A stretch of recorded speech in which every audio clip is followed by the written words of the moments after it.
দামে দামে তন মনে তারি অনুভব। তোমার দুনিয়াতে আমি যেদিকে তাকাই, অথই নিয়ামতে ডুবে আছি সবাই। পাক পাখালির গানে শুনি তসবি কলো রব, তসবি কলো রব। আল্লাহ আমার রব, এই রবি আমার। আসসালামু আলাইকুম, আলহামদুলিল্লাহ, আসসালাতু ওয়াসসালামু আলা রাসূলিল্লাহ। প্রিয় দর্শক, আপনারা যারা দেশে আছেন প্রবাসে, সবাইকে জানাই মাহে রমজানের শুভেচ্ছা। শুরু হলো জুমাবাড়ি লাইভ অনুষ্ঠান আপনার জিজ্ঞাসা। আপনাদের সাথে আছি আমি জাইনুল আবেদিন আজাদ। আজকে আপনাদের মনোজাগা প্রশ্নের জিজ্ঞাসার সরাসরি জবাব দেবেন বিশিষ্ট আলেম ডক্টর মোহাম্মদ মতিউল ইসলাম। আসসালামু আলাইকুম ওয়া রাহমাতুল্লাহি ওয়া বারাকাতুহু। প্রিয় দর্শক, আমাদের আজকের প্রাসঙ্গিক আলোচনার বিষয় সিয়ামের পুরস্কার। চলুন তাহলে জিজ্ঞাসার আলোকিত ভুবনে আমরা প্রশ্ন নিচ্ছি। আসসালামু আলাইকুম। প্রিয় দর্শক, আপনার পরিচয় দিয়ে প্রশ্ন করুন। ওয়ালাইকুম আসসালাম। আমি সাভার থেকে আশরাফ সিদ্দিকী বলছিলাম, জামশেদ নবীর মার্কেট থেকে। জি, আমার প্রথম প্রশ্নটি হচ্ছে যে 52.5 তোলা রূপাও আছে, 7.5 ভরি স্বর্ণও আছে, কিন্তু এটা কেনা আরো 20 থেকে 25 বছর আগে। তো এটার যাকাত দিতে হলে কি বর্তমান মূল্য দিয়ে দিব, না আগের যে মূল্যে কিনা সেই মূল্যে দিব? দ্বিতীয় প্রশ্নটি জি, দ্বিতীয় প্রশ্নটি হলো, আমার বাবা গত রমজানে মারা যান, তো হাসপাতালে উনি ইন্তেকাল করেন। তো আমাদের সবসময় মনে হয় কেন যেন যে হয় চিকিৎসকের ভুলে, নয় আমাদের ভুল সিদ্ধান্তের কারণে উনি মৃত্যুবরণ করেন। আসলে কি হায়াত থাকতে মানুষ মারা যান, না এটা আমাদের কোনো ভ্রম বা ভুল হইতেছে? কিছু একটু বুঝিয়ে বলবেন। ধন্যবাদ আপনাকে। আপনি দুটি প্রশ্ন করেছেন। প্রথম প্রশ্ন, 52.5 তোলা রূপা বা 7.5 ভরি স্বর্ণ যদি অনেক আগে কেনা হয়, তাহলে মূল্য নিরূপণ কিভাবে হবে? আগের মূল্যে না বর্তমান মূল্যে? বিসমিল্লাহ, আলহামদুলিল্লাহ, আসসালাতু ওয়াসসালামু আলা রাসূলিল্লাহ। বাদ না, বর্তমান মূল্যে এখন যে মূল্য আছে সেই মূল্যেই এটার জাকাত পরিশোধ করতে হবে। তবে ভাই যে বলছেন যে অনেক আগে কিনে রেখেছি, যদি 7.5 তোলা স্বর্ণই থাকে অনেক আগে, 52.5 তোলা অথবা 52 তোলা রূপা বা 595 গ্রাম রূপা আগেই কিনে থাকে, তো উচিত তো ছিল আগ থেকেই যত বছর হয়েছে প্রত্যেক বছরে জাকাত দেওয়া দরকার ছিল। কিন্তু এখন সংক্ষেপে হচ্ছে ওনার কথা যে এখন যে দাম আছে এই দাম ধরেই আপনি জাকাত পরিশোধ করবেন। যখন জাকাত দেবেন তখনকার বাজার মূল্য ধরে তখনকার বাজার দিতে হবে, আমরা জানলাম। প্রিয় দর্শক, আরেকটি প্রশ্ন আপনি করেছেন, আপনার বাবা ইন্তেকাল করেছেন। এখন আপনার মধ্যে একটা প্রশ্ন জেগেছে, ওনার ইন্তেকালের জন্য কি আমাদের কোনো ব্যবস্থাপনার ভুল আছে, না চিকিৎসকের ভুল আছে? এরপরে আপনি যে বিষয়টি যুক্ত করেছেন সেটা হলো, মানুষের যে মৃত্যু সেটা কি নির্ধারিত থাকে, না মানুষের কাজকর্ম এর সাথে যুক্ত হয়ে যায়? না, মানুষের মৃত্যু নির্ধারিত থাকে। আল্লাহ তাআলা কোরআনে কারিমে বলেছেন, ইযা জাআ আজালুহুম লা ইস্তাখিরুনা সাআতান ওয়া লা ইস্তাকদিমুন। মৃত্যু যখন এসে যাবে, মানে 1 সেকেন্ড আগেও হবে না, পরেও হবে না। কিন্তু সাথে এটা বলতে হবে যে মানুষের চেষ্টা দিয়ে মানে একজনকে বাঁচিয়ে দেওয়ার চেষ্টা করবে, সেটা যতটুকু সম্ভব। মানুষ মানুষের কাজ করবে, মানুষ মানুষের কাজ করবে, আর মৃত্যু নির্ধারিত সময়ে মালিকুল মউত তিনি তার কাজ করবেন, চলে আসবেন। তো এই জন্য এটা না যে ঠিক আছে মৃত্যু যখন মৃত্যুর সময় আসবে আমরা ওনার চিকিৎসা করাবো না, চিকিৎসা করতেই থাকবো। আমরা আমাদের চেষ্টা প্রচেষ্টা দিয়ে কাউকে বাঁচানোর জন্য চেষ্টা করব, কিন্তু মৃত্যু যখন আসার তখনই চলে আসবে। সেটা আমাদের সহজে মেনে নিতে হবে। হ্যাঁ, জি, ইনশাআল্লাহ। আমরা জানলাম বিষয়গুলি সম্পর্কে। প্রিয় দর্শক, নতুন প্রশ্নে যাচ্ছি। আসসালামু আলাইকুম। পরিচয় দিয়ে প্রশ্ন করুন। সালাম ওয়া রাহমাতুল্লাহি ওয়া বারাকাতুহু। হুজুর, আমি বলতেছিলাম মোহাম্মদ ইকরামুল হক, জি, বামনডাঙ্গা গাইবান থেকে বলতেছিলাম। আপনারা ভালো আছেন হুজুর? আলহামদুলিল্লাহ। আমি হুজুর কাছে জানতে চাই, আমি রোজা রেখে কানের ময়লা বের করলে রোজা নষ্ট হবে কি না? কানের ময়লা। জি জি, কানের ময়লা। জি জি জি, বুঝতে পারছেন হুজুর? বুঝতে পেরেছি। আর কোনো প্রশ্ন আছে? জি না, জি না। ধন্যবাদ আপনাকে। ওনার প্রশ্ন হলো, রোজা রেখে কানের ময়লা পরিষ্কার করলে কি রোজার কোনো ক্ষতি হবে? না, ক্ষতি হবে কেন? আপনি কানের ময়লা পরিষ্কার করছেন, রোজার ক্ষতি হওয়ার তো নির্দিষ্ট কারণ আছে। অবশ্যই কানের ময়লা দূর করে ফেলা, সারা শরীরের ময়লা দূর করা, গায়ে সাবান দেয়া, তারপরে নখ কাটবে, মুছ কাটবে, চুল কাটবে, প্রয়োজনীয় পরিষ্কার পরিচ্ছন্নতা হওয়া যায়, কোনো সমস্যা নেই। এগুলো তো রোজার অঙ্গের সাথে সংশ্লিষ্ট নয়। আমরা জানলাম বিষয়টি সম্পর্কে। প্রিয় দর্শক, নতুন প্রশ্নে যাচ্ছি। আসসালামু আলাইকুম, পরিচয় দিয়ে প্রশ্ন করুন। আসসালামু আলাইকুম ওয়া রাহমাতুল্লাহ। ওয়ালাইকুম আসসালাম ওয়া রাহমাতুল্লাহ। আমার একটা প্রশ্ন আছে। আমার প্রশ্নটা হলো, জি, মহিলারা যদি খোপা বেঁধে, চুল বেঁধে নামাজ পড়ে, তাহলে কি তাদের নামাজ হবে নাকি চুল, এ বিষয়ে বিধান কি আছে এই সম্পর্কে জানতে চাই। আর কোনো প্রশ্ন আছে? জি না। ধন্যবাদ আপনাকে। কোনো প্রশ্ন হলো, মহিলারা যদি খোপা বেঁধে সালাত আদায় করে থাকেন, জি, ঠিক আছে কিনা, এ ব্যাপারে বিধান কি? না, কোনো অসুবিধা নেই। খোপা বাঁধুক, বেনি করুক, যে চুল ছেড়ে দিয়ে হোক, মানে কোনো অসুবিধা হবে না যে কোনো অবস্থাতেই। গোসল করার সময়, ফরজ গোসল করতে হলে খোপা খুলে দিয়ে চুল ধুয়ে নিতে হবে। এবং মানে যদি ফরজ গোসল হয় তো এই জন্য, আর এমনি তিনি যে অবস্থায় খোপা থাকুক, বেনি থাকুক, খোলা থাকুক, কোনো অসুবিধা নেই। মানে যেটা স্বাভাবিক সাধারণ খোপা, সেখানে কোনো অসুবিধা নেই। আবার বিশেষ এক ধরনের খোপা আছে যেটা খুব উঁচু করে ওটে এরিয়ার মতো বাঁধা হয়, সেটা তো মানে বিশেষ, এটা তো কোনো স্বাভাবিক নয়। না, সেটা ভিন্ন মাসালা, কিন্তু এমনি স্বাভাবিক খোপা অবস্থায় নামাজ পড়লে কোনো সমস্যা নেই। জি জি, আমরা জানলাম বিষয়টি সম্পর্কে। প্রিয় দর্শক, নতুন প্রশ্নে যাচ্ছি। আসসালামু আলাইকুম, পরিচয় দিয়ে প্রশ্ন করুন। লাইনে আছেন? জি জি, আপনার পরিচয় দিয়ে প্রশ্ন করুন। কে বলছেন? ওয়ালাইকুম আসসালাম। আমার প্রশ্নটা, দুইজন ছাত্রছাত্রী মেডিকেলে লেখাপড়া করে, তারা পারিবারিকভাবে তাদের বিয়ে হয়েছে এবং বিয়ের ইয়েতে ওই মেয়ে কনের বাবার পক্ষ থেকে এবং ছেলের বাবার পক্ষ থেকে তারা উপঢৌকন হিসাবে কিংবা উপহার হিসাবে 12 ভরির সোনার উপহার পেয়েছে। এখন এটা সম্পূর্ণই ব্যবহার্য স্বর্ণ। তারা যখন সুযোগ সুবিধা হয় আর কি, এখনো তারা স্টুডেন্ট, লেখাপড়া করছে, তারা লেখাপড়া করছে, যখন সুযোগ সুবিধা হয় কোনো অনুষ্ঠানে যায় তখন এগুলো ব্যবহার করে, কিন্তু কেউই এখনো ইনকামের সঙ্গে জড়িত নেই, এখনো তারা মেডিকেল কলেজে অধ্যয়নরত আছে। এখন এই স্বর্ণের উপরে কি তাদের উপরে জাকাত মানে হয়েছে কিনা? জি জি, ধন্যবাদ আপনাকে। আর কোনো প্রশ্ন আছে?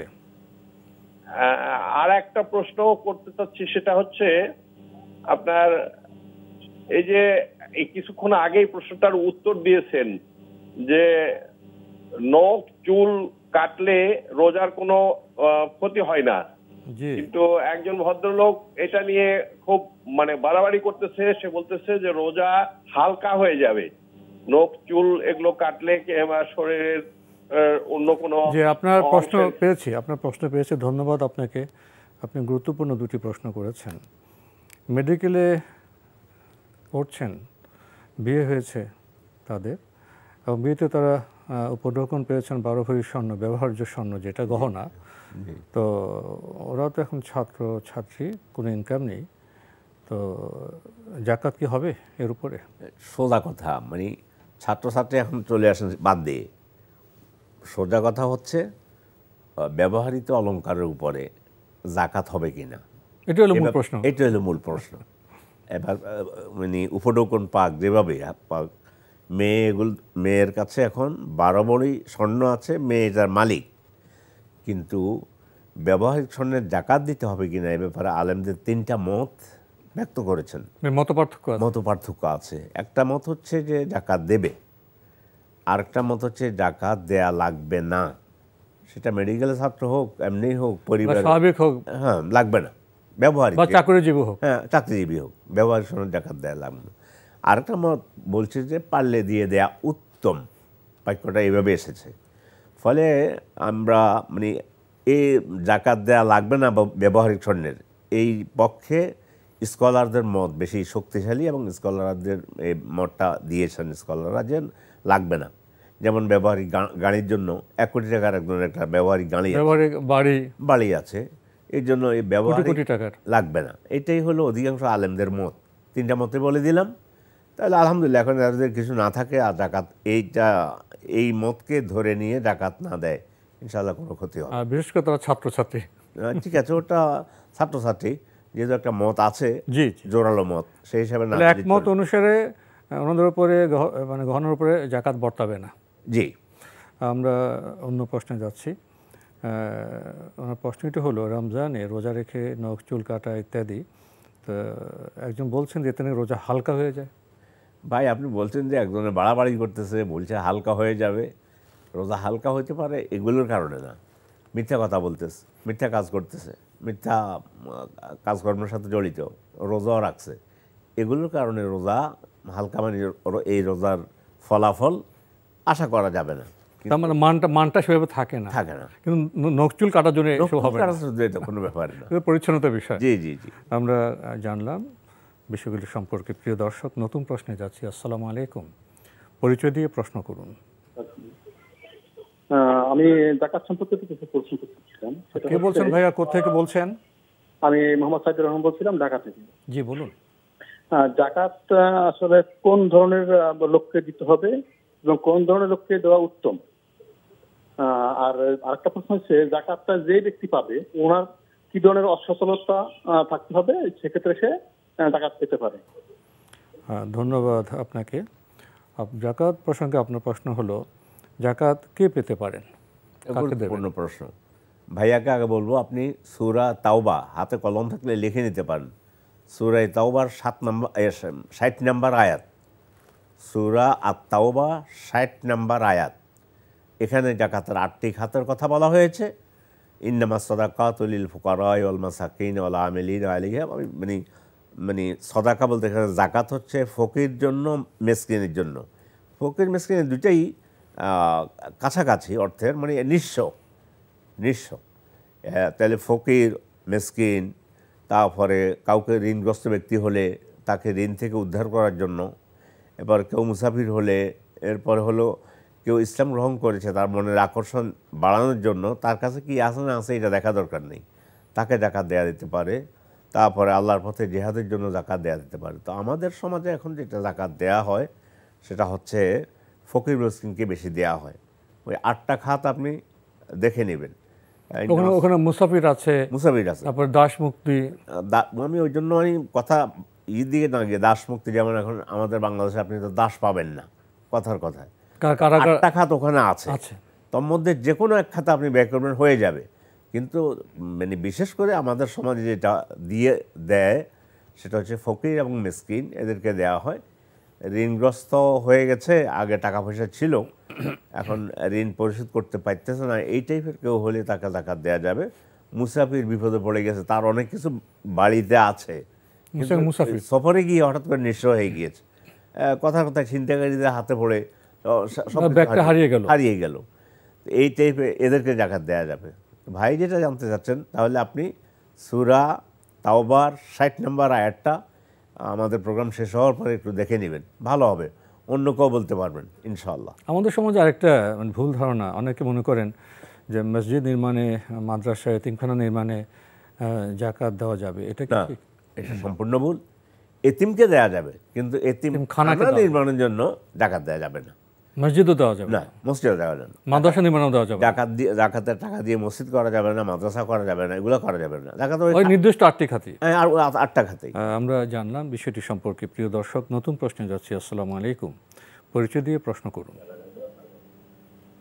হ্যালো, আসসালামু আলাইকুম। ওয়ালাইকুম আমি আসসালাম। ঢাকা থেকে বলতেছি। আমার 2টা প্রশ্ন হুজুর। আমার প্রথম প্রশ্ন হইতেছে হুজুর, আমরা যদি কখনো কোনো ওজরের মানে কারণে তারাবির নামাজটা না পড়ি, প্রতিদিন না, মাঝে মধ্যে ওজরের কারণে কোনোদিন কখনো তারাবির নামাজটা না পড়ি, তাহলে কি আমাদের হয়ে যাবে, গুনাহ হবে যে তারাবির নামাজটা পড়তে পারলাম না? এটা একটা প্রশ্ন।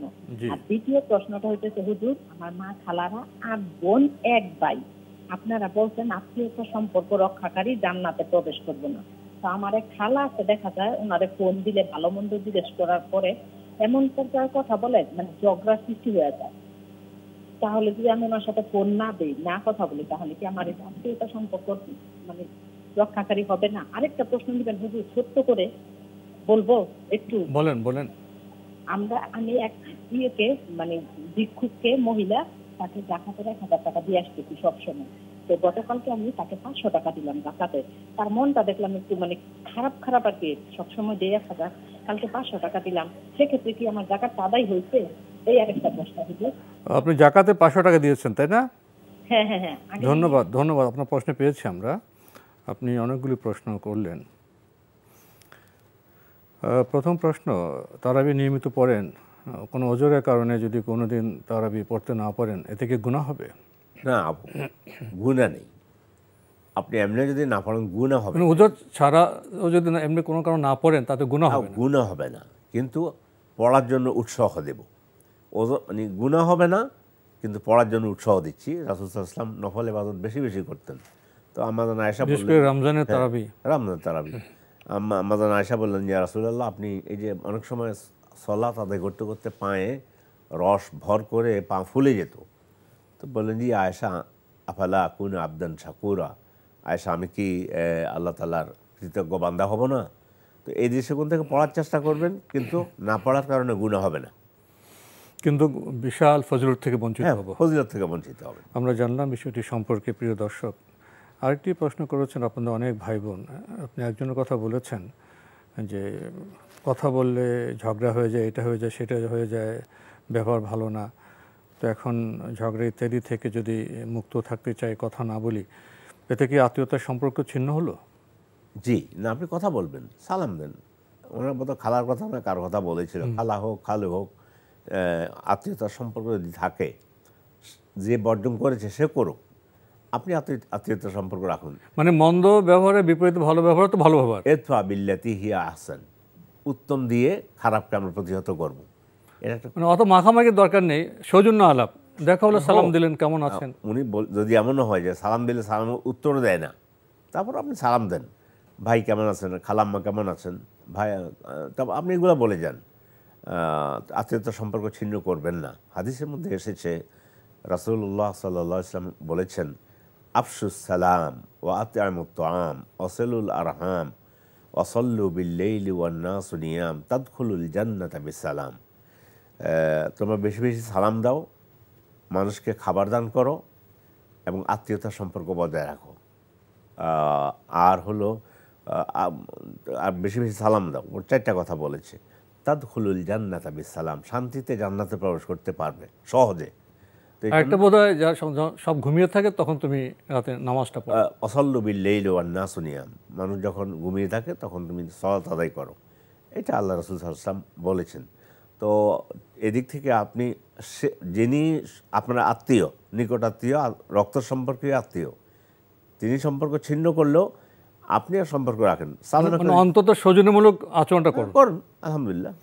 আরেকটি প্রশ্ন করেছেন, এক দরিদ্র ব্যক্তিকে আপনি 1000 টাকা করে জাকাতের টাকা দিতেন, এবার 500 টাকা দিয়েছেন, এতে একটু মন খারাপ হয়েছে। তা আপনার মধ্যে প্রশ্ন জেগেছে, আপনার জাকাত কি আদায় হলো? না, আপনার জাকাত আদায় হয়ে যাবে। আপনারা এখন চিন্তা করেন যে আমি এবার ওনাকে 500 টাকা দিতে পারবো। ওনার তো এখানে মানে এটা না যে আমার তো 1000 টাকা আমি পাবো। আপনি আর এটা কোনো তো স্যালারি না, না ওভাবে না, এই জন্য আপনার কোনো গুণ হবে না, আর ওনারও মন খারাপ করা ঠিক নয় আর কি। আমরা এটাই বলবো যে হয়তো আগে 1000 টাকা পেয়েছে, সাধারণ মানুষ, মা বোন খালা, এরা মানে হয়তো অত জ্ঞান না থাকার কারণে, না আলহামদুলিল্লাহ এটা জাকাতের টাকা আমাকে দিয়েছে, আজ এবার 500 দিয়েছে, আলহামদুলিল্লাহ 500 নিলাম। আপনার কোনো ক্ষতি হবে না, গুণও হবে না, জাকাতও আদায় হয়ে যাবে। যা পেলাম বা স্বল্পে সন্তুষ্ট হয়তো তো দরকার, অল্পতে অবশ্যই এটাই তো উচিত। আমরা জানলাম বিষয়টি সম্পর্কে। প্রিয় দর্শক, নতুন প্রশ্নে যাচ্ছে। আসসালামু আলাইকুম, পরিচয় দিয়ে প্রশ্ন করুন। ওয়ালাইকুম সালাম ওয়া রাহমাতুল্লাহি ওয়া বারাকাতুহু। হুজুর, আমি সুনামগঞ্জ ধরমপাড়া থেকে ইনুজ বলছিলাম। জি ভাইয়া বলুন। হুজুর, আমার 2টা প্রশ্ন। প্রথম প্রশ্ন হলো, আল্লাহ রাব্বুল আলামিন বলেন যে বান্দা সমস্ত ইবাদত করে তার নিজের জন্য, রোজা শুধু আমার জন্য। কথাটার মানে কি একটু বুঝিয়ে বলবেন? আর 2 নম্বর প্রশ্ন হলো, আল্লাহ রাব্বুল আলামিন আলো বলেন যে রোজার প্রতিদান আমি আল্লাহ নিজে দেব। প্রশ্ন হলো, তাহলে অন্য অন্য ইবাদতের প্রতিদান কে দিবেন? ধন্যবাদ আমি আপনাকে। আপনি 2টি প্রশ্ন করেছেন যে বান্দা তো ইবাদত করে, কিন্তু রোজা সম্পর্কে যে আল্লাহ 2টি বিশেষ বিশেষ কথা বললেন, জি, এর তাৎপর্য কি? ইন্নাস সাওম ওয়া আম্মাস সাওম ফাইন্নাহু লি ওয়া আনা আজজি বিহি। অন্য বর্ণনা আছে ওয়া আনা উজজা বিহি। সেটা হচ্ছে বান্দার সকল আমল এটা তো বান্দা করতেছে, সিয়ামটা আমার জন্য এবং এটার প্রতিদানটা আমি দেব।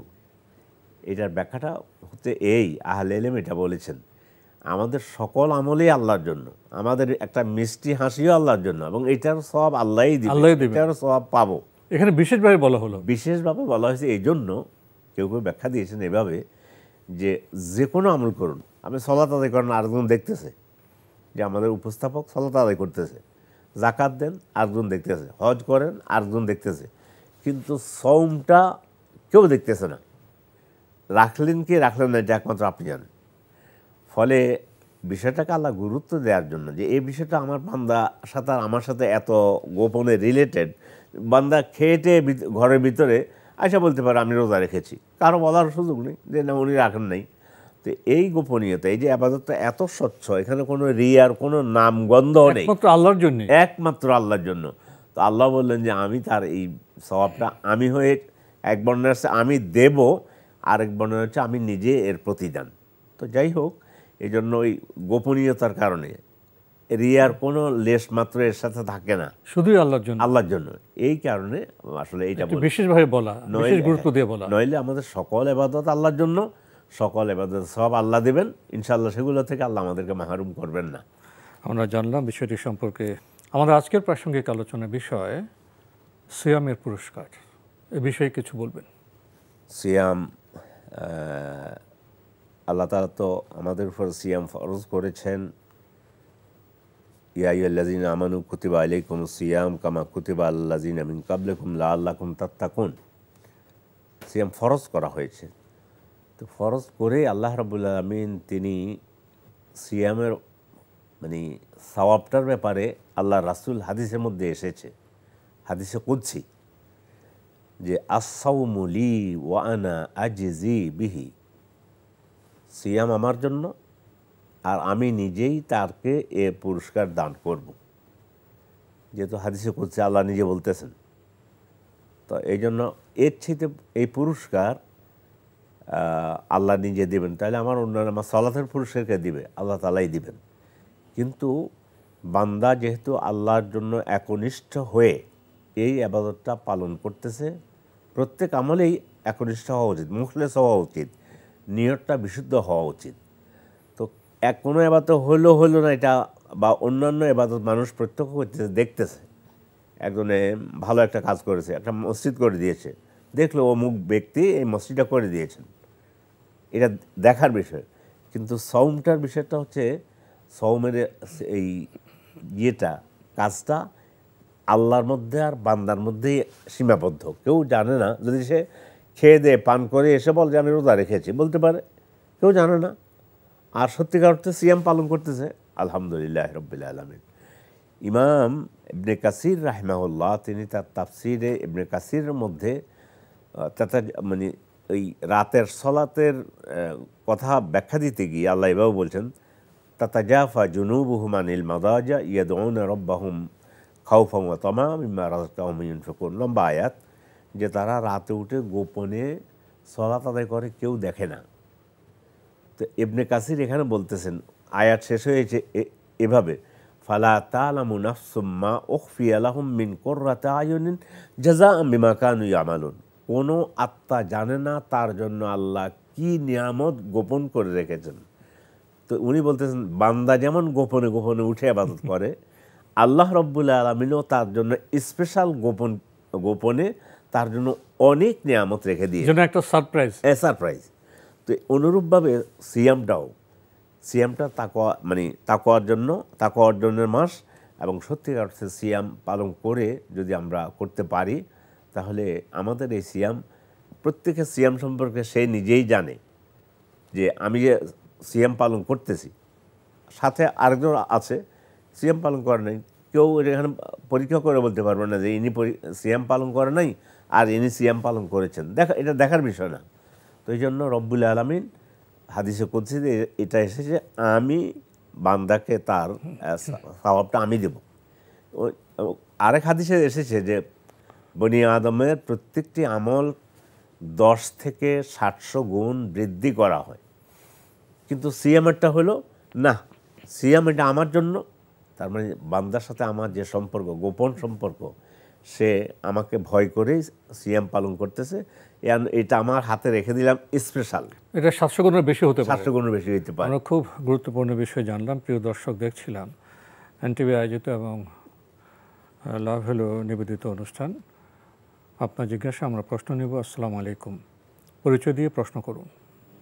জি আসসালামু আলাইকুম হুজুর। ওয়ালাইকুম আসসালাম। জি আমি সেই 16 সাল থেকে আপনাদের প্রোগ্রাম দেখি। থ্যাংক ইউ ভেরি মাচ যে আমাদের এত সুন্দর প্রশ্ন উত্তর আপনারা দেন। তা আমার কিছু কোশ্চেন, আমি অনেকদিন ধরে কল করতেছি, পারতেছি না। তা আমার কোশ্চেনটা হলো যে যাকাত তো এতিমখানায় দেওয়া যাবে না, মসজিদে দেওয়া যাবে না, কিন্তু সাদাকা যে মানে আমরা প্রতিদিন একটা সাদাকা আমি জমাই যে আল্লাহর নামে, ওটা কি এতিমখানায় দেওয়া যাবে বা ঋণগ্রস্তকে ঋণ মুক্ত করার জন্য দেওয়া যাবে? এটা কি যাকাতের বাইরে? জি জি যাকাতের বাইরে, সাদাকা। সাদাকা জি সাদাকা। জি জি। আরেকটা হলো যে আমি উমরা করতে যদি যাই বা হজ করতে যাই, মোজা পরে কি তোয়াফ করা যাবে? আমি শুনেছিলাম যে ছেলেরা কিছু মোজা পরে করতে পারবে না, মেয়েরা কি পারবে? মোজা পরে তাওয়াফ না? জি জি। ধন্যবাদ আপনাকে, আপনি খুবই গুরুত্বপূর্ণ দুটি প্রশ্ন করেছেন। আপনার প্রথম প্রশ্ন, আপনি নিজেই বলেছেন জাকাতের তো সুনির্দিষ্ট খাত আছে, কিন্তু উনি কিছু সাদাকা জমান, সেটা দিয়ে কি এতিমখানায় দেওয়া যাবে বা ঋণগ্রস্ত ব্যক্তিকে দেওয়া যাবে? হ্যাঁ, ওটা দেওয়া যাবে। জাকাতটা ফিক্স, আল্লাহ তাআলার পক্ষ থেকে নির্ধারণ করে দেওয়া, সেখানে আমাদের হাত দেওয়ার কিছু নেই। এতিমখানা বলতে, খানা মানে ঘর, খানা ফার্সি শব্দ আসলে, মানে এতিমের জন্য ঘর উঠাচ্ছে, এখানে ওনার ওই সাদাকা টাকা দিতে পারবেন। তো সাদাকা টাকা যে কোনো কল্যাণমূলক কাজে দেওয়া, যে কোনো কল্যাণমূলক কাজে দেওয়া, ওখানে কোনো বাধা ধরা বিষয় নেই। আর জাকাতটা এতিমকে দেয়া যাবে, এতিম খানার জন্য দেয়া যাবে না। ওই কোরআন বর্ণিত নির্দিষ্ট 8 খাতে। জি জি, আমরা জানলাম বিষয়টি সম্পর্কে। প্রিয় দর্শক, আরেকটি প্রশ্ন আমাদের দর্শক করেছেন, উমরা বা হজে গেলে মহিলারা কি মোজা পরে তাওয়াফ করতে পারবেন? না, মহিলা পুরুষ মানে কেউ মোজা পরবে না, মোজা না পরে অথবা হাত মোজাও পরবে না। রাসূল সাল্লাল্লাহু আলাইহি ওয়াসাল্লাম হাদিসের মধ্যে বলেছেন যে ওই মুহরিম ব্যক্তির মধ্যে পুরুষ হলে যেমন কথার কথা মাথায় টুপি পরবে না, অনুরূপ মহিলারা হাত মোজা পরবে না এবং পা মোজাও পরবে না। এটাই হলো আহলে ইলমদের মত। তো মোজা পরবেন না। আচ্ছা জি, আমরা জানলাম বিষয়টি সম্পর্কে। প্রিয় দর্শক, নতুন প্রশ্নে যাচ্ছি। আসসালামু আলাইকুম, পরিচয় দিয়ে প্রশ্ন করুন। আমি নীলফামারী থেকে জয় বলতেছি। জি বলুন। আমার প্রশ্ন ছিল যে আমার বোন দেখতেছে ঘুমের ওখানে ওর পাশে লাশ শুয়ে আছে, তা কার জানি লাশটা, আমার দুলাভাই লাশটাকে দাফন করতেছি, মানে গোসল করাইতেছি। আর এটা একটু ব্যাখ্যা দিবেন। আর দ্বিতীয় কথা হচ্ছে যে আপনাকে একটু বুঝতে হবে, একটু দেখে বলুন। আপনার দুলাভাইকে আপনার গোসল দিচ্ছেন? না না, আমার বোন বড় বোন ওর পাশে দেখতেছে যে একদম কেউ জানি মারা গেছে লাশ। আপনি কি স্বপ্ন, আপনি স্বপ্ন দেখছেন না? ভাইয়া, আপনার অবগতের জন্য জানাই এবং অন্যান্য দর্শকদের অবগতের জন্য জানাচ্ছি, আমরা স্বপ্নের তাবির করি না, আমরা নামের অর্থ বলি না। আপনার যদি অন্য কোনো প্রশ্ন থাকে প্রশ্ন করতে পারেন। আচ্ছা ঠিক আছে, আমি প্রশ্ন বলতেছি। মানে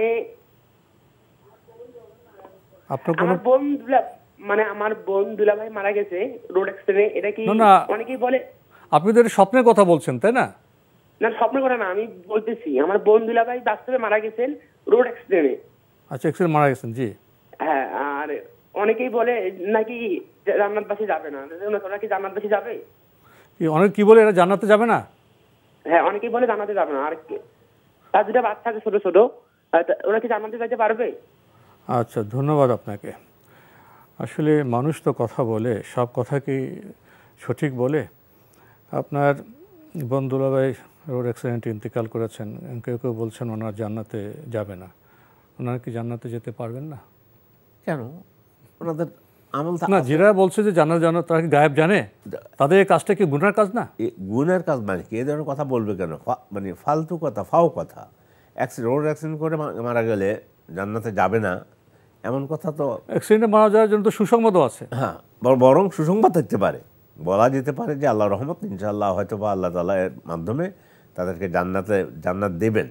এইটা দুর্ঘটনা, হ্যাঁ দুর্ঘটনা, কিন্তু জান্নাতে যাবে না যদি অ্যাক্সিডেন্ট করে মারা যায়, এই ধরনের কথা ঠিক নয়। এগুলো যারা বলে, কোনো আলেম বলে না, সাধারণ মানুষ। এটা ভুল কথা এবং এটা গুনার কথা। জি জি, আমরা জানলাম বিষয়টি সম্পর্কে। প্রিয় দর্শক, নতুন প্রশ্নে যাচ্ছি। আসসালামু আলাইকুম, পরিচয় দিয়ে প্রশ্ন করুন। গোল আলু বুঝছেন, আলু এটা ওষুধটা কেমন করে দিতে হবে? আলুর কি ওষুধ? যেটা ওষুধ। আচ্ছা, জি জি। আর কোনো প্রশ্ন আছে? জি না। ধন্যবাদ আপনাকে।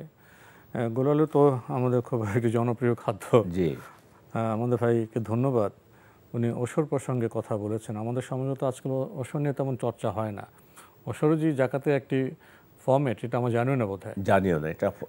এখন গোল আলুর ওষুধ উনি কীভাবে দেবেন? না, গোল আলু হলো ভিন্ন বিষয়। প্রথম হলো ফসলের জাকাত।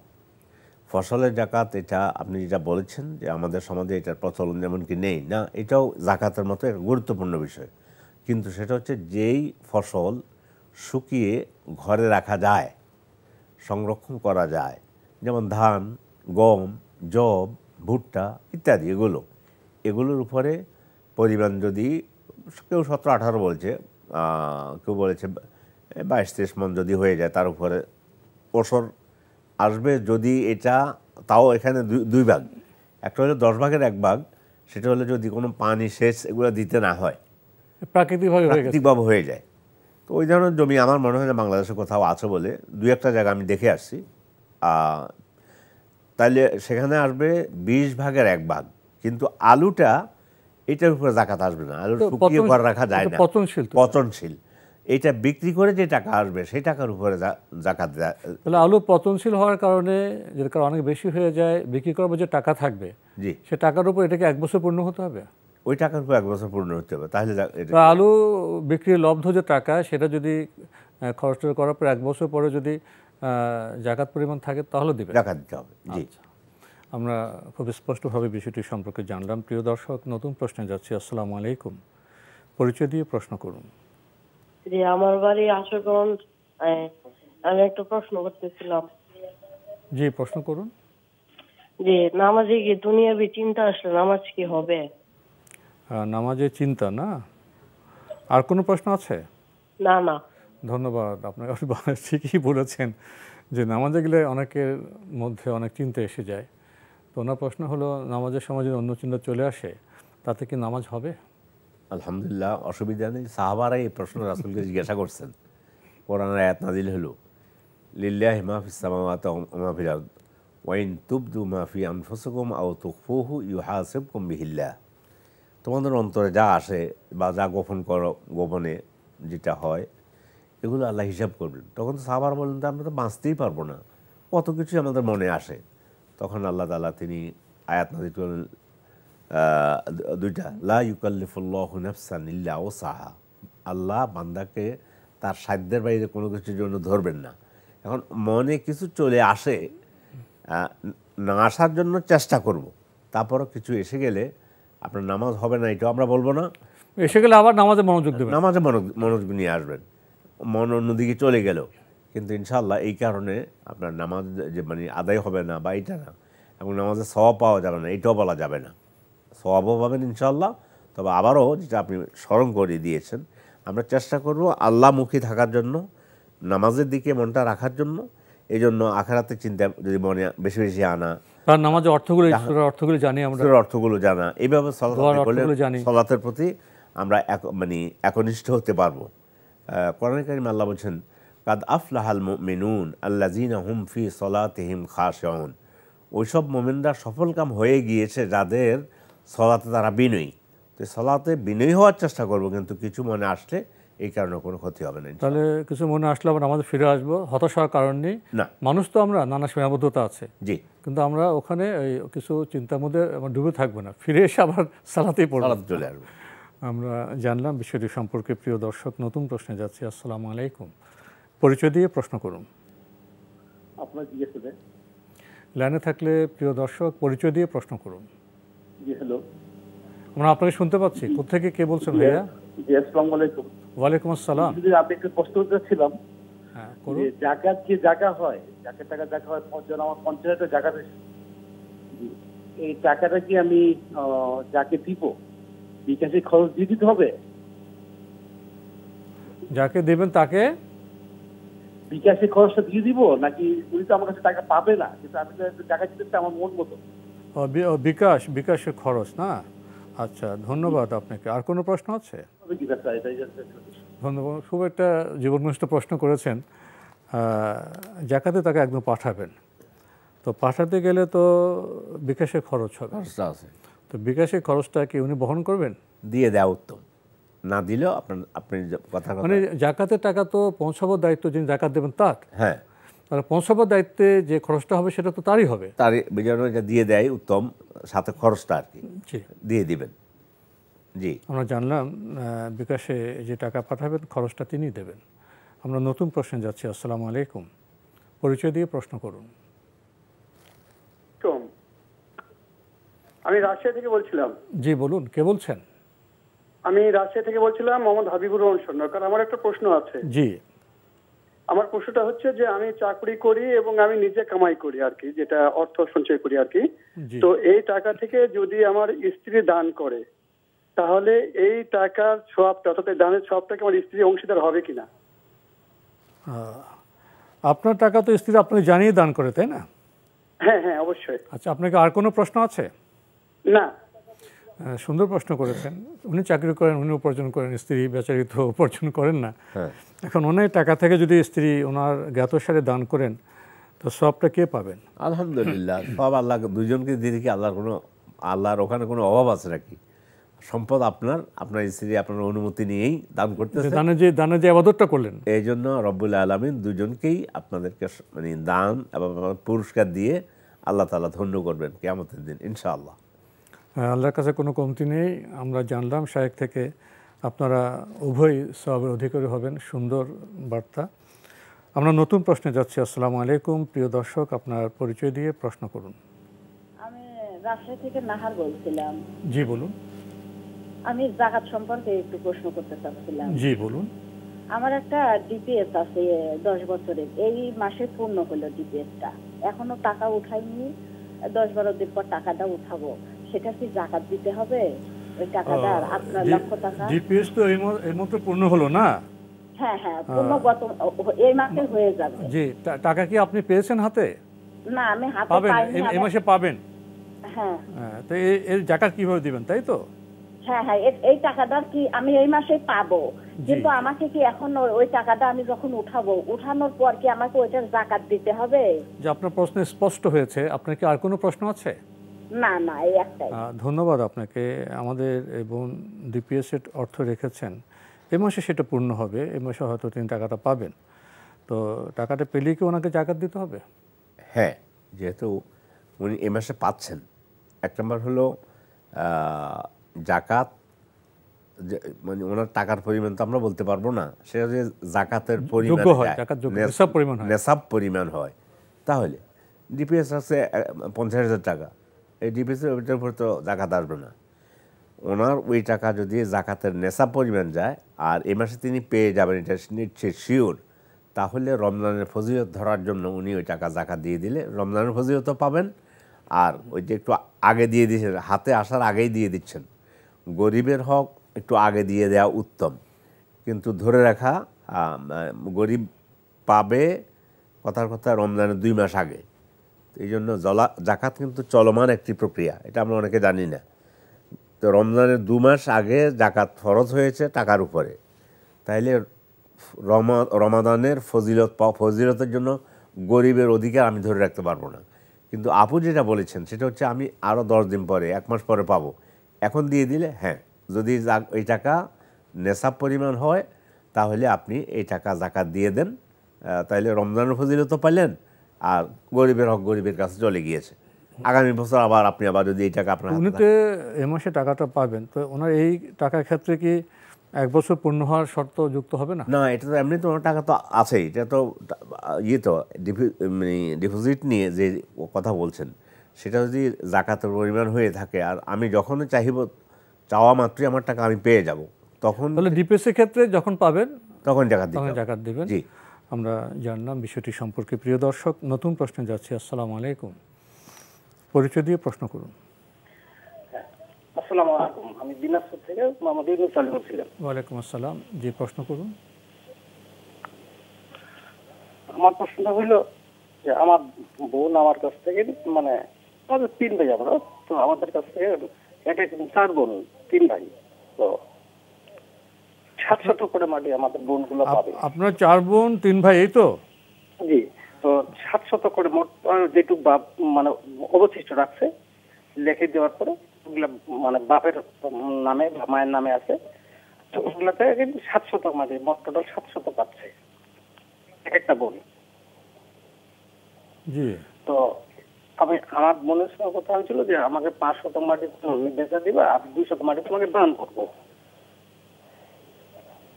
টাকাটা চাইছে আমি 500 মাটির টাকা দিচ্ছি। আপনার কথা স্পষ্ট হচ্ছে না, একটু প্রশ্ন করি আপনাকে। আচ্ছা, আপনার বাবা মার কিছু সম্পদ আছে, তাই না? জি জি জি। তো আপনারা 4 বোন 3 ভাই? জি। আপনার বাবা মা জীবিত আছেন? না, মারা গেছে। আচ্ছা, মারা গেছে, ওনাদের উত্তরাধিকার সম্পদের ভাগ হিসেবে, তাই না? হ্যাঁ, এক একজন বোন একটা বোন 700 মাটি করে পাচ্ছে। জি। তো ওখান থেকে 500 মাটির টাকা আমি দিছি। আপনার প্রশ্নটি কি? মানে 500 মাটির টাকা দিয়ে 200 মাটি আমি কিন্তু মানে লিখে নিছি আমার বোনের কাছ থেকে, 200 মাটি লিখে নিছি। তো এটা নেওয়াটা কি আমার অন্যায় হয়ে গেছে না?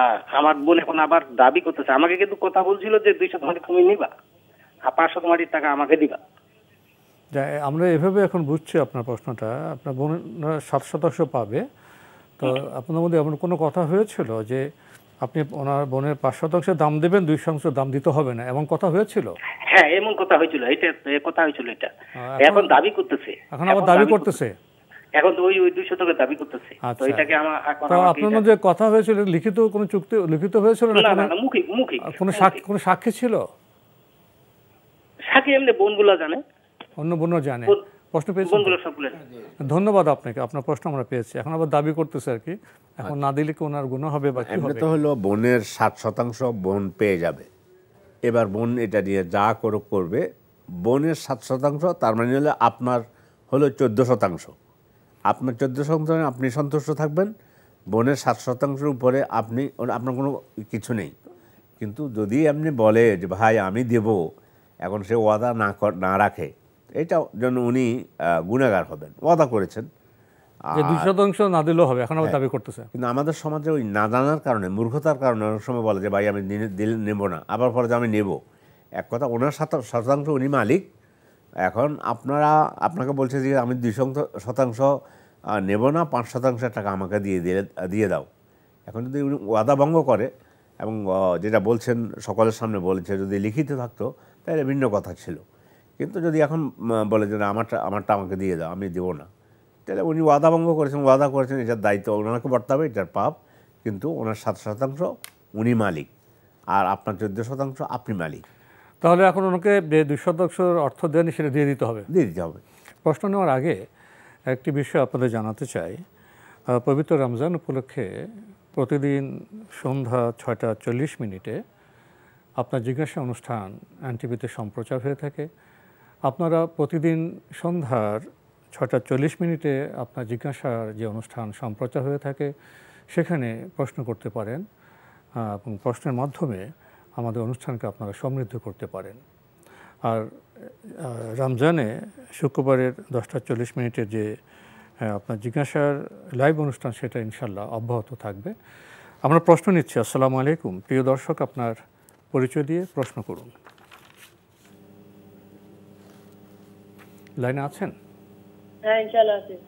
জি, আপনার পরিচয় দিয়ে প্রশ্ন করুন। কে বলছেন, কোত্থেকে বলছেন? আমি উত্তর পতেঙ্গা, চট্টগ্রাম থেকে, স্টিল মিলে। জি, বলুন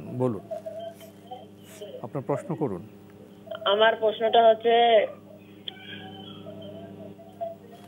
কোরআন শরীফের সূরা ইয়াসিন সূরা ওযু সহকারে পাঠ করা আবশ্যক নাকি জি ওযু ছাড়াও পাঠ করা যাবে?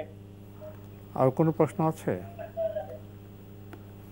ধন্যবাদ আপনাকে। আপনি বলছেন পবিত্র কোরআনের সূরা ইয়াসিন বা অন্যান্য সূরা কি ওযু ছাড়া পাঠ করে যাবে না ওযু করেই পাঠ করতে হবে? জি, কোরআন ওযু ছাড়া পাঠ করা যাবে।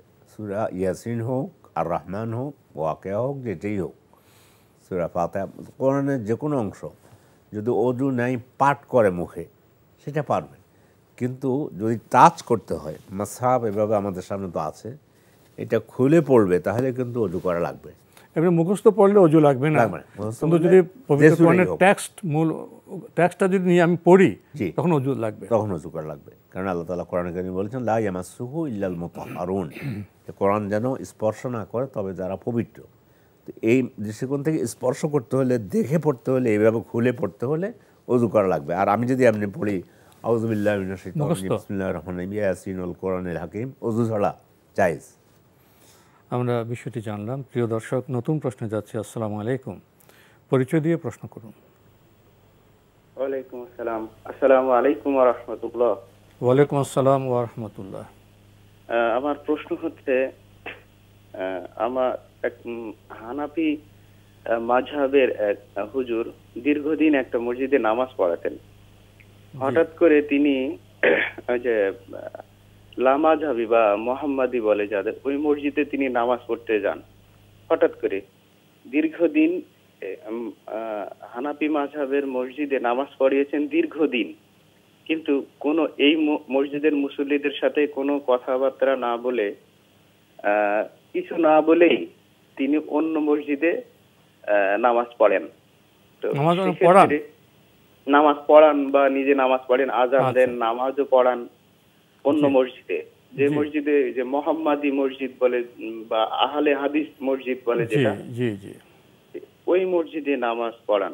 তো সেক্ষেত্রে ইনার আল্লাহ উনাকে কোনো গুনাহগারের ভাগী করবেন কিনা, এটা প্রশ্ন।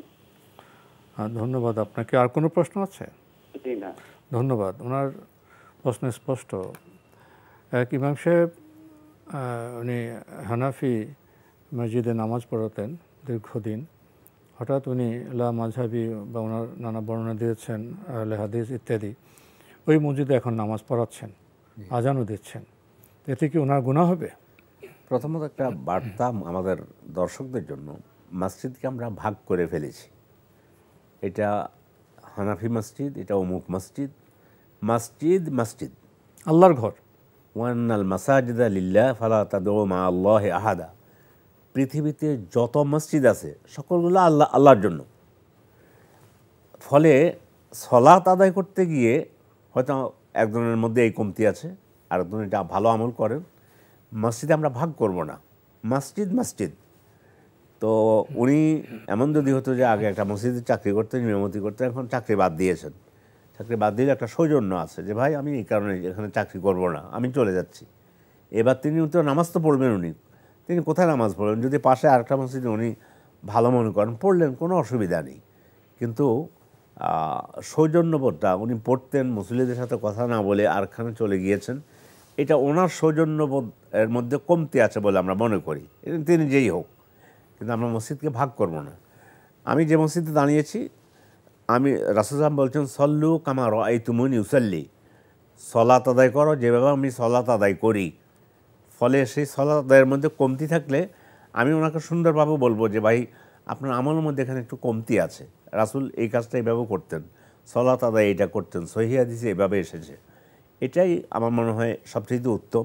মুসা আলাইহিস সালাম যখন তার ভাই হারুনকে রেখে তুর পাহাড়ে গেলেন, গোবর্ষ পূজা করা হলো, সামেরি ওই গোবর্ষ মাটি দিয়ে গোবর্ষ তৈরি করে ফুঁ দিয়েছে। তো যাই হোক, সংক্ষেপে কথা হচ্ছে মুসা আলাইহিস সালাম এসে হারুনকে খুব রাগান্বিত হলেন এবং ওনাকে ওই মাথার চুল এবং দাড়ি ধরতে গেলেন। তিনি বললেন যে ভাই আপনি আমার দাড়ি এবং আমার চুল ধরবেন না, আমি ওদেরকে নিষেধ করে নেই শিরক থেকে, এই কাজ থেকে, এই জন্য যে আপনি এসে বলবেন যে তুমি বনী ইসরাঈলের মধ্যে বিভেদ সৃষ্টি করেছো। ফলে আমরা বিভেদ সৃষ্টি করবো না। মসজিদে যখন আমরা ঢুকি, এটা আল্লাহর ঘরে ঢুকতেছি, মসজিদে ঢুকতে আল্লাহুম্মা বিসমিল্লাহ আল্লাহুম্মা সাল্লি আলা মুহাম্মদ আল্লাহুম্মা আফতাহ লি আবওয়াবা রাহমাতিক, এটা বলে আমি ঢুকবো। কিন্তু কেউ যদি এখানে এ দোয়া না পড়ে, তাহলে আমি ওনাকে বলবো যে আপনার ঢুকার মধ্যে এ দোয়াটা পড়লে সব হতো, আপনি এটা পড়েন নাই, রাসূল থেকে সহিহ হাদিসের মধ্যে এসেছে ঢুকতে এই দোয়া। কিন্তু তাই বলে আমি তাকে এই মসজিদের মুসল্লি না, আবার অমুক মসজিদের মুসল্লি হয়ে গেছেন। ভাই মসজিদকে দয়া করে ভাগ করবেন না, আমাদের সমাজে এটা হয়েছে। আপনার বক্তব্য থেকে আমরা বেশ কয়েকটি বিষয় উপলব্ধি করেছি। একটি হলো মসজিদ আল্লাহর ঘর, সব মুসলিমের অধিকার আছে সেখানে সালাত আদায় করার। আমরা মসজিদকে নানা নামে ভাগ করব না। তো মসজিদের ব্যবস্থাপনা হতে পারে যে হানাফি মাযহাবে বিশ্বাসী ভাইয়েরা একটি মসজিদ স্থাপন করলেন বা আহলে হাদিসে বিশ্বাসী ভাইয়েরা একটি মসজিদ স্থাপন করলেন, কিন্তু সব মুসলিম সে মসজিদ নামাজ পড়তে পারে। অবশ্যই সেই হিসেবে ইমাম যিনি, তিনি হানাফি মাযহাবের ভাইদের প্রতিষ্ঠিত মসজিদে ইমামতি করতে পারবেন, বা যারা আহলে হাদিসে বিশ্বাসী তাদের নির্মিত মসজিদে ইমামতি করতে পারবেন। এখানে তো কোনো সমস্যা নেই। আপনি আরেকটি বিষয় যুক্ত করেছেন, যদি এক জায়গা থেকে দায়িত্ব উনি ত্যাগ করে আরেক জায়গায় যান, সেখানে যে সৌজন্যতা বিষয়টা সেটা রক্ষা করবেন, জানিয়ে বলে করে চলে যাবেন। জি, এতে কোনো সমস্যা নেই। ওনার যাওয়ার মধ্যে একটা সৌজন্যবোধ থাকবে। এই যে এক মসজিদের আপনার দায়িত্ব উনি ত্যাগ করে আরেক মসজিদের দায়িত্ব পালন করবেন, এতে কোনো গুনার বিষয় নেই। এটা ব্যবস্থাপনার বিষয়, এটা দায়িত্বের বিষয়। জি, আমরা জানলাম বিষয়টি সম্পর্কে। প্রিয় দর্শক, নতুন প্রশ্নে যাচ্ছি। আসসালামু আলাইকুম, পরিচয় দিয়ে প্রশ্ন করুন। আসসালামু আলাইকুম। ওয়ালাইকুম আসসালাম। আমার জাকাত সম্পর্কে একটা কোশ্চেন ছিল। জি, প্রশ্ন করুন এনটিভিতে। আপনার প্রশ্নটি কি? আমার সনাতনী স্বর্ণ, আমার 5 ভরি স্বর্ণ আছে, তো ওইখানে এখানে এই 5 ভরি স্বর্ণকে আমার জাকাত দিতে হবে? এটা গহনা? গহনা, জি গহনা, গহনা, জি জি গহনা, জাকাত। হ্যাঁ, জাকাত। আর কোনো প্রশ্ন আছে? জি সরি, হ্যাঁ আরেকটা কোশ্চেন আছে যে আমার ডিপিএস এ 58,000 টাকা, মানে এখন আছে, আমি ডিপিএস চালিয়ে যাচ্ছি 3 বছরে, তো আর কি চলতেছে, 58,000 টাকা জমা আছে, তো এইটারও কি আমার জাকাত দিতে হবে? ধন্যবাদ আপনাকে। দুটি প্রশ্ন করেছেন। ওনার 5 ভরি স্বর্ণের গহনা আছে, এর কি জাকাত হবে? এই দুই দিক থেকে উত্তর হবে। 5 ভরির উপরে জাকাত হয় না। এটা যদি গহনা আনা হয়, হলি বা অলংকার, গহনা যেটা বলি, সেটা এক মাসালা। আর হলো স্বর্ণের পরিমাণটা হতে হবে 7.5 তোলা বা 85 গ্রাম। 85 গ্রাম হলে তখন সেটার উপরে জাকাতের প্রশ্ন আসবে। দ্বিতীয় পার্ট, এখানে নেশা পরিমাণ হয়নি, এখানে নেশা পরিমাণে হয়নি, এখানে জাকাত আসবে না। গহনা হোক আর যেটাই হোক, এটা জাকাত আসবে না। গোল্ডের বার হোক, এখানে জাকাত আসবে না। না, জাকাত আসবে না। জি, 5 ভরিতে। আর ডিপিএস ওনার 58,000 টাকা আছে, এর জাকাত হবে না? 58,000 টাকার উপর তো জাকাত আসবে না। জাকাত আসবে নেশাব। ওই 85 গ্রাম স্বর্ণ কিনতে যত টাকা লাগে, অত টাকার উপরে যদি 1 বছর পার হয়ে যায়, তাহলে সেই টাকার উপরে জাকাত আসবে। তো কিন্তু 58,000 টাকা, এটা 52.5 তোলা আপনার রৌপ্যর দামও তো হয় না। না, সেটাও ওনার 58,000 টাকার উপর জাকাত আসবে না। না, আমরা জানলাম বিষয়টি সম্পর্কে। প্রিয় দর্শক, নতুন প্রশ্নে যাচ্ছি। আসসালামু আলাইকুম, পরিচয় দিয়ে প্রশ্ন করুন। ওয়ালাইকুম আসসালাম, আমি নারায়ণগঞ্জ থেকে বলছি। জি, প্রশ্ন করুন, আপনার প্রশ্ন করুন। আমাকে যদি চুক্তি মোতাবেক কাজ করার পরে যদি টাকা কম দেয়, এটাকে চুলুম না? জি জি, আর কোনো প্রশ্ন আছে? ধন্যবাদ আপনাকে, আপনি স্পষ্ট প্রশ্ন করেছেন। আপনার সাথে চুক্তি হয়েছে কিন্তু টাকা দেওয়ার সময় কম দেওয়া হয়েছে, এটা কি জুলুম নয়? জুলুম, কারণ আপনার সাথে চুক্তি হয়েছে আমার এই কাজটা করে দেবেন, আপনাকে আমি এত টাকা দেব, কিন্তু আমার কাজ শেষ হয়ে গেছে, কাজ শেষ হওয়ার পরে আপনাকে অত টাকা না দিয়ে আমি টাকা কম দিলাম, 10,000 টাকা কম দিলাম, 20,000 টাকা কম দিলাম, 10 টাকা কম দিলাম, এটা আপনার প্রতি জুলুম করা হয়েছে। এই জন্য যে জুলুমটা করেছেন ওনার প্রতি আমাদের অনুরোধ থাকবে, ভাই মানুষের উপরে জুলুম করবেন না, সহানুভূতিশীল হন, সহযোগী হন, মানুষের সাথে ভালো আচরণ করুন, যার মানুষের অধিকারের উপরে হস্তক্ষেপ করবেন না। কিয়ামতের দিন এর জন্য আল্লাহর কাছে কঠিনভাবে জবাব দিতে হবে, কঠিনভাবে।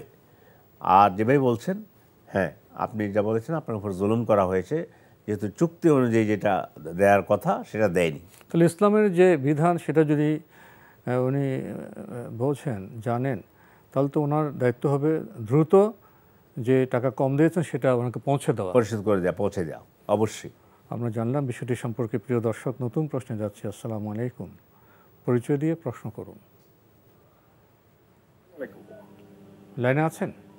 জি, লাইনে আছি। আসসালামু আলাইকুম। ওয়ালাইকুম আসসালাম, কে বলছেন, কোত্থেকে বলছেন? জি, আমি ফেনী থেকে বলছিলাম।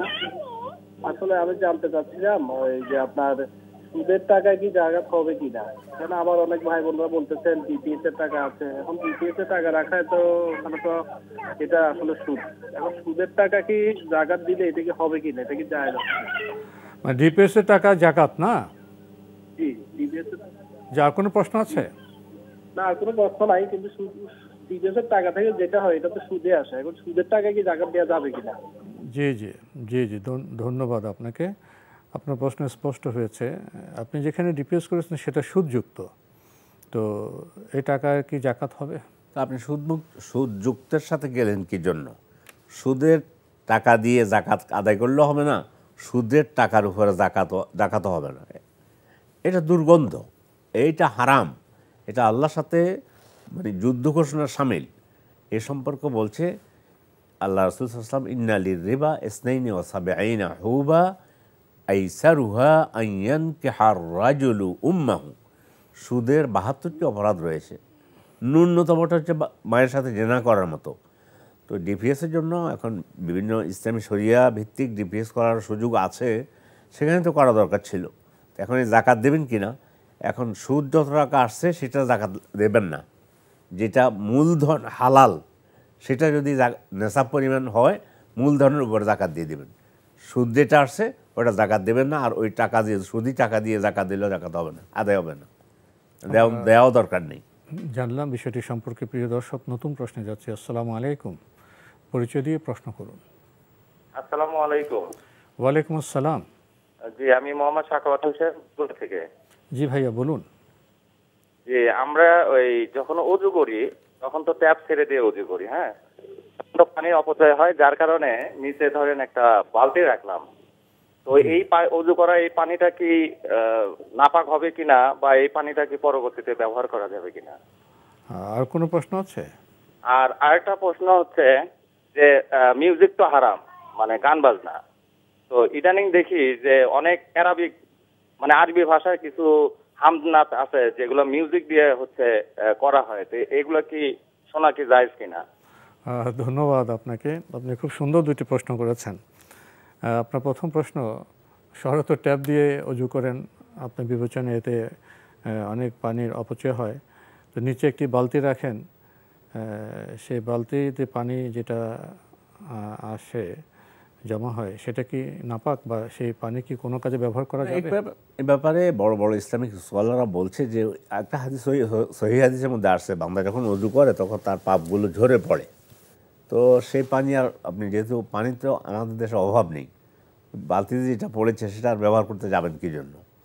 তো এই জন্য অধিকাংশ আহলে ইলমের মধ্যে যেটুকু আমার জানা আছে সেটা হচ্ছে ওই পানিটা ব্যবহার আপনি করবেন না, যেহেতু পাপ মানে আল্লাহ রাসূল হাদিসটা বলেছেন।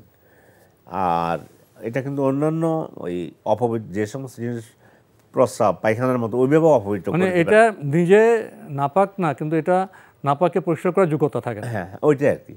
তো এই জন্য এটা ব্যবহার না করে আপনি আবার টেপ দিয়ে আবার নতুন করে ওযু করেন, এটাই উত্তম। এই ভাইকে একদিক থেকে অ্যাপ্রিসিয়েট করতে হয় যে ট্যাপে পানি অপচয় হচ্ছে, এটা আপনি উপলব্ধি করলেন। আর সহজ ব্যবস্থা আছে না, ট্যাপে পানি আপনি যদি মগে নিয়ে করেন তাহলে তো অপচয় হয় না। জি, মূল বিষয় হলো অপচয় যদি না হয়। হ্যাঁ, ওই জন্যই মানে যাতে ওই পানিটা বালতি থেকে নিয়ে আপনি ওযু করেন, আপনি মগ দিয়ে নিয়ে ওযু করেন, তাহলে তার আপনার প্রশ্ন হয় না। আরেকটি প্রশ্ন উনি করেছেন যে উনি একটু ভূমিকা দিয়েছেন যে গান বাজনা তো হারাম।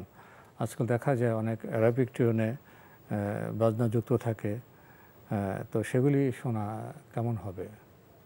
হারাম একটা অংশ। একটা হলো আন-নাশীদুল ইসলামী, ইসলামী গান, এটাকে ইসলাম সমর্থন করে। সেটা গান বলতে হারাম নয়, গান বলতে হারাম না, কিন্তু গানের সাথে যদি মিউজিক থাকে, হারাম কথা যুক্ত থাকে, মানে সহিহ হাদিসের মধ্যে এসেছে লা ইয়াকুনান্না মিন উম্মতি আকওয়ামান ইস্তাহিল্লুনাল হিরা ওয়াল হারিরা ওয়াল মাআজিফ। আমার উম্মতের মধ্যে এমন একটা সময় আসবে যখন তারা জেনাকে হালাল মনে করবে, পুরুষের জন্য রেশমি পোশাক পরাকে হালাল মনে করবে, আর বাদ্যযন্ত্রকে হালাল মনে করবে। এই জন্য বাদ্যযন্ত্র নয়, দোফ হলো বিবাহ শাদীতে মেয়েরা মেয়েদের আঙ্গিকে যদি দোফ বাজায়, দোফ হলো ঢোলের মতো কিন্তু এক মুখ ঢাকা, এক মুখ চামড়া দিয়ে বাঁধানো, ঢোলের মতো এক মুখ আরেক মুখ খোলা, এটাকে আরবিতে দুফ বলে। এটা বাজালে মেয়েরা মেয়েদের আঙ্গিকে কোনো অসুবিধা নেই। কিন্তু ভাই বলছেন যে বিভিন্ন আরবি হোক, ইংরেজি হোক, বাংলা হোক, যেটাই হোক, যারাই করুক, আরবরা করুক, তো আহলে ইলম এবং ইসলামিক স্কলারদের মতে যদি সেটা বাদ্যযন্ত্র থাকে সাথে, তাহলে এই বাদ্যযন্ত্রটা এটা জায়েজ নেই। যে রাসূল এটা হারাম করেছেন, এটা আমরা করব না। নিজের সুললিত কণ্ঠে গান গাইব, আল্লাহর প্রশংসা করব, আল্লাহর রাসূলের মানে আল্লাহ হামদ সানা করব, রাসূলের প্রশংসা দিকে চলে আসছে। আপনি যেটা বললেন এটা তো অধিকাংশ আলেমদের এটা মতামত। আবার কোনো কোনো স্কলার বলেন যে মৃদু বাদ্য চলতে পারে, ইবনে হাজম থেকে একটা মত আছে, এবং এই যুগের আলেমদের মধ্যে সম্ভবত শেখ ইউসুফ আল-কারজাওয়ি উনি বলছেন যে আপনি মৃদু যেটা বলছেন এটা বলছেন, কিন্তু আহলে ইলমদের মধ্যে বা ইসলামিক স্কলারদের মধ্যে এই হাদিস দিয়ে বলছে যে না, গান তুমি গাও, ইসলামিক আল্লাহর প্রশংসা করো, কিন্তু যেটা বিশেষ করে বাদ্যযন্ত্রের যে আধিক্য, আমরা শেষের দিকে আমরা মোটামুটি আপনার বক্তব্য থেকে বিষয়টা উপলব্ধি করলাম। শেষ প্রশ্ন ভাইয়া, প্রিয় দর্শক আপনার পরিচয় দিয়ে প্রশ্নটি করুন। আসসালামু আলাইকুম। হ্যালো, আসসালামু আলাইকুম ওয়া রাহমাতুল্লাহ। ওয়ালাইকুম আসসালাম ওয়া রাহমাতুল্লাহ। স্যার, আমি বাগেরহাট থেকে বলছি, আমার নাম নীলা। জি, প্রশ্নটি করুন। আমার একটা প্রশ্ন হচ্ছে যে আমার একজন পরিচিত আছে, সে হচ্ছে মানে সুস্থ সমর্থ সব দিক দিয়ে, কিন্তু তার বাস্তবে হচ্ছে তার কোনো জমানো টাকা বা কোনো তেমন কোনো সম্পদ নেই। মানে তার কিছু জমি আছে, মানে পৈতৃক জমি, যে বসত বাড়ি, তারপরে আরো অন্যান্য একটু জমি আছে, তাছাড়া এমনি নগদ কোনো টাকা নাই এরকম, কিন্তু সে সুস্থ সমর্থ সক্ষম আর কি। তো কিন্তু তার সমস্যা হলো সে কোনো কাজ করতে চায় না। কাজ করলে কিন্তু তার ভাগ্য মানে এরকম থাকে না, সে কাজ করলে তার অবস্থা পরিবর্তন হয়ে যায়, কিন্তু সে কোনো কাজ করতে চায় না। এই প্রশ্নটি বলুন, আমরা শেষের দিকে প্রশ্নটি বলুন। ছোট কাজ করলে মান সম্মান দেবে, এই জন্য কাজ করতে চায় না। এখন এইরকম ব্যক্তিকে কি জাকাত দেওয়া যাবে কিনা, বা এই ব্যক্তিকে যদি কেউ জাকাত দেয় তাহলে তার জাকাত আদায় হবে কি? ধন্যবাদ আপনাকে। সুস্থ ব্যক্তি কিন্তু হাতে অর্থ সম্পদ নেই, কাজ করে না, এই ব্যক্তিকে কি জাকাত দেওয়া যাবে? না দেয় উত্তম, কারণ সহিহ হাদিসের মধ্যে আসে, মানে আল্লাহ রাসূল বলছেন যে এমনি সাধারণ দানের মধ্যেও যে শক্তিশালী সক্ষম তাকে দান করার করতে নিরুৎসাহিত করা হয়েছে। কিন্তু এখন কথা হচ্ছে এটা হলো তার প্রথম একটা দিক আলোচনা করলাম, কিন্তু এখন এমন অবস্থা আছে খাওয়া পানা আরও কষ্ট হচ্ছে। আপনি যদি অবস্থায় জাকাত দেন, না দেওয়ার জন্য উৎসাহ দিচ্ছি, দিলে আপনার জাকাত ইনশাআল্লাহ আদায় হয়ে যাবে। তার খাওয়া দাওয়া চলতেছে না।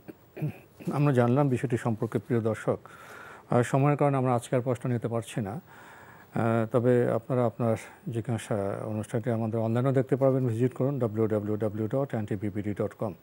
এছাড়া ইউটিউবে এবং আমাদের ভেরিফাইড ফেসবুক পেজে অনুষ্ঠান দেখতে পারবেন। প্রিয় দর্শক, সবশেষে রয়েছে গ্রন্থ পরিচিতি। আমাদের আজকের গ্রন্থের নাম সহিহ আল বুখারী থেকে সংকলিত আয়েশা রাদিয়াল্লাহু তাআলা আনহার বর্ণিত 500 হাদিস।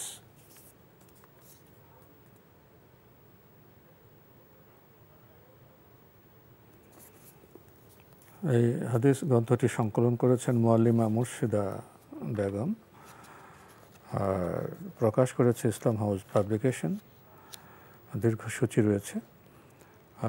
যারা এই গ্রন্থটি পেতে চান টেলিফোনে যোগাযোগ করতে পারেন। Telephone number 01715768209। আবারও বলছি 01715768209। আর গ্রন্থটির মূল্য 400 টাকা মাত্র। আয়েশা রাদিয়াল্লাহু তাআলা আনহা বর্ণিত 500 হাদিস।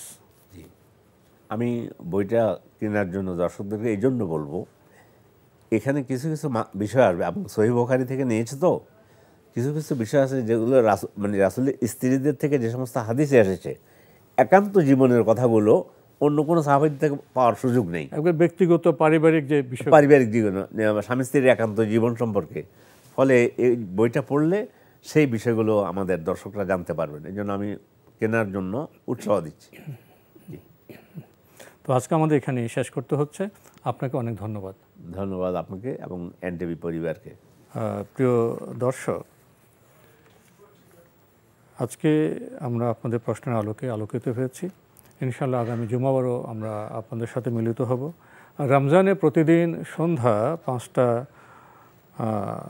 40 মিনিটে আপনার জিজ্ঞাসা সম্প্রচার হবে, সেখানেও আমরা আপনাদের উপস্থিতি কামনা করছি। আর শুক্রবার এই সময় হবে।